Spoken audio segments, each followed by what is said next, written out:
Have you ever noticed how the mind quietly shapes your reality long before anything happens? What you repeatedly imagine is not random. It is a reflection of who you believe you are. Why do men and women persist day after day in mentally rehearsing the very things they dread?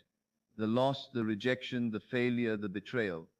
Why do they construct with vividness and feeling the very scenes they swear must never come to pass? The answer is simple. They do it because their concept of self compels them to. Every repeated image of fear flows from the self you have accepted in secret. Were your concept of self different, imagination would paint a different world. As Scripture declares, the thing I greatly feared has come upon me. Job assumed calamity as true concerning himself, and imagination, which is God, hardened it into fact. Most sleep in this dream, unaware that the sleeper is God.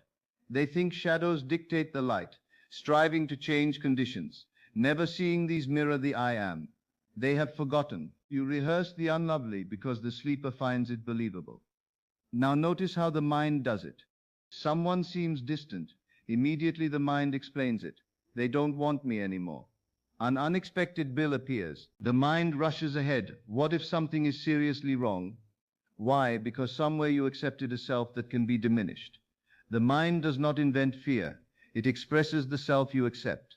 Accept yourself as rejected, and imagination prepares rejection. Accept yourself as one who loses, and imagination rehearses loss. Imagination is faithful to the self you are. You dread not the event, but what it declares about you. Unworthy, unloved, forsaken. Ask yourself, what does this scene imply about me? What kind of self would expect this outcome? That is your concept of self echoing in every inner scene and dialogue. Listen carefully. There is nothing to change but your concept of self. To fight the world before awakening self is futile. Assume you are already the one you desire to be, for the world must express the self you accept as true.